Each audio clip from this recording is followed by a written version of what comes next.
saveur divine. Cette bonne nouvelle du royaume sera prêchée dans le monde entier pour servir de témoignage à toutes les nations. Alors viendra la fin.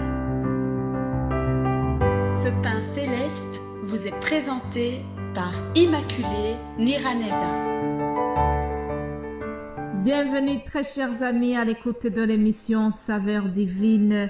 Que la grâce de notre Seigneur soit avec vous. Bénissons l'Éternel qui nous fait commencer cette nouvelle semaine. J'espère que vous avez passé un bon week-end et je remercie le Seigneur qui me donne le souffle de vie aujourd'hui. C'est une grâce, c'est une faveur, c'est une bénédiction que je puisse quitter mon lit, ouvrir ma bouche et vous partager la parole de Dieu. Alors, je vous propose de commencer notre semaine par une louange à notre Seigneur. Louons l'Éternel car il en est digne. Alléluia. Psaume 107, je vais vous lire quelques paroles extraits du psaume 107. Il est écrit « Louez l'Éternel car il est bon, sa miséricorde dure à toujours. » Qu'ainsi disent les rachetés de l'Éternel, ceux qu'il a délivrés de la main de l'ennemi, et qu'il a rassemblés de tous les pays de l'Orient et de l'Occident, du Nord et de la mer. Ils souffraient de la faim et de la soif, leur âme était languissante. Dans leur détresse, ils crièrent à l'Éternel, et il délivra de leurs angoisses. Dans leur détresse, ils crièrent à l'Éternel et il les délivra de leurs angoisses. Alléluia. Qu'ils louent l'Éternel pour sa bonté et pour ses merveilles en faveur des fils de l'homme. Car il a satisfait l'âme altérée, il a comblé de bien l'âme affamée. Alléluia. Mes bien-aimés de Dieu, même lorsque tout semble se déchaîner autour de moi, je loue l'Éternel car je reste convaincu qu'il est bon et que sa miséricorde durera toujours. C'est par sa miséricorde que je suis capable d'ouvrir ma bouche ce matin. C'est par sa miséricorde que j'arrive à faire la lecture biblique avec une vision qui est affaiblie. Je loue le Seigneur que j'arrive à faire cette lecture. J'ai vraiment avec sa miséricorde, c'est par sa miséricorde que beaucoup de gens témoignent de leur guérison. Par sa miséricorde, on trouve un oasis de grâce en plein désert. Alléluia. Oui, chers amis, on peut trouver un oasis de joie en pleine période de tristesse. Je prie que Dieu t'apporte quelqu'un pour te donner de la joie, pour te donner un sourire là où tu es vraiment dans le désespoir. Que Dieu apporte l'espoir dans ton désespoir, que Dieu apporte de l'amour et que cet amour triomphe de la haine. Alléluia. Dans ce psaume, on trouve au verset 2 les rachetés que l'Éternel a délivrés de la main de l'ennemi. En effet, chers amis, Dieu nous délivre chaque jour. Oui, si je parle aujourd'hui, c'est bien la preuve que j'ai été délivré de la main de l'ennemi. Toi qui m'écoutes aussi, quelque part, tu as été délivré de la main de l'ennemi. En effet, nous avons un seul ennemi, c'est le diable. La Bible nous dit qu'il rôde toujours, il rôde comme un lion rugissant, cherchant qui dévorer. Je bénis Dieu que ce lion ne nous a pas dévorés et que nous sommes encore debout aujourd'hui. Verset 5 de ce psaume que nous avons lu, il est écrit « Ils souffraient de la faim et de la soif, leur âme était languissante. » Mes bien-aimés de Dieu, le monde a faim, le monde a soif.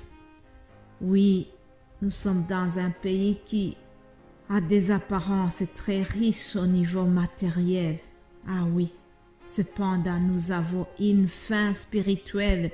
Il y a une pauvreté spirituelle dans ce pays. Je prie que Dieu vraiment puisse envoyer son Saint-Esprit et que les gens puissent ouvrir les yeux et que les gens puissent se rendre compte qu'il leur manque quelque chose. Heureux ceux qui ont faim et soif de la justice. Alléluia. Verset 6. Dans leur détresse, ils crièrent à l'Éternel et il les délivra de leurs angoisses. Alléluia. Je ne sais pas vers qui tu as crié. Lorsque tu es dans la détresse, lorsque tu es dans l'angoisse, vers qui, à qui est-ce que tu cries? Aujourd'hui, je te rappelle que nous devons crier premièrement à l'Éternel parce que c'est lui le Tout-Puissant. Crions à l'Éternel, faisons appel à lui dans notre tristesse, dans notre déception, dans notre désolation. L'Éternel entend et l'Éternel répond à nos prières. Recevez ces quelques paroles, chers amis. C'était notre introduction de la semaine et continuons. Je vous rappelle que vous écoutez donc cette émission Saveurs divines.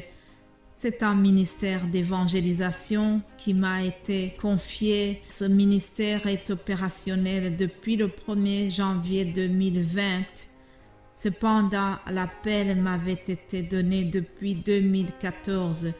Alors je bénis Dieu qui est vraiment derrière cette œuvre parce que c'est lui qui a élargi ce ministère.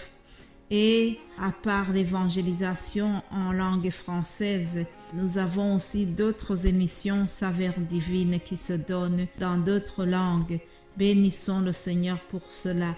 Je remercie toujours mes frères et sœurs qui partagent avec moi cette passion, la passion d'élargir le royaume de Dieu en annonçant la bonne nouvelle du Christ dans le monde entier. Alléluia. Notre appel est basé sur cette prophétie de Jésus-Christ dans Matthieu 24, 14 qui nous dit « Cette bonne nouvelle du royaume sera prêchée dans le monde entier pour servir de témoignage à toutes les nations. Alors viendra la fin. » Alléluia. Je bénis l'Éternel car cette prophétie de notre Seigneur Jésus-Christ est en train de se réaliser. En effet, la bonne nouvelle du royaume est prêchée dans tous les pays.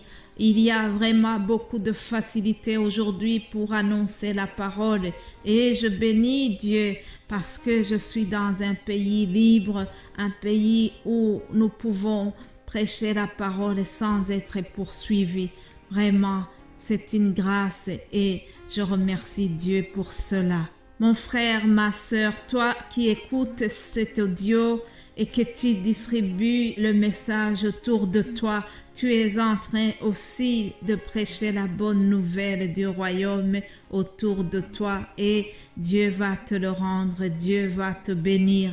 Une couronne nous est réservée là au ciel. Alléluia. Vraiment, c'est une grâce et une bénédiction de pouvoir servir le Seigneur de cette manière-là. Merci à vous tous qui soutenez ce ministère et continuez vraiment à prier pour moi pour que je puisse parler de la part du Seigneur. Que le Saint-Esprit continue à me donner de quoi vous partager tous les jours. Alléluia. Priez aussi pour ma santé. Que Dieu vous bénisse abondamment. Comme tous les lundis, je vous donne aussi un nouveau thème que nous allons suivre durant la semaine. Et le thème qui va nous conduire cette semaine, c'est la raison de notre appel. Pourquoi est-ce que l'Éternel nous appelle? Voyons ce qui est écrit dans Ésaïe 42, versets 6 à 7. Il est écrit « Moi, l'Éternel, moi, je t'ai appelé dans un juste dessein et je te tiendrai par la main. Je te protégerai et je t'établirai pour conclure une alliance avec le peuple, pour être la lumière des peuples étrangers, pour ouvrir les yeux des aveugles, pour tirer du cachot les prisonniers, de la maison d'arrêt ceux qui habitent les ténèbres. » Alléluia. Voilà la raison de notre appel. Je ne vais pas développer aujourd'hui. Durant la semaine, j'y reviendrai. Passez vraiment une agréable journée, bon début de semaine. Prions avant de terminer. Père éternel, je te rends grâce et je te remercie parce que tu nous as gardés, tu nous as protégés durant la semaine qui vient de se terminer. Voilà une semaine qui commence, Seigneur. Je prie que tu nous donnes de nouvelles opportunités. Nous nous attendons à toi. Bénis tes enfants, bénis ton peuple qui écoute ce message. Que tous nous puissions vraiment continuer à être à l'écoute de ce que le Saint-Esprit communique aux enfants de ton peuple. Alléluia. Que ton nom soit loué au nom de Jésus-Christ. Amen. Amen.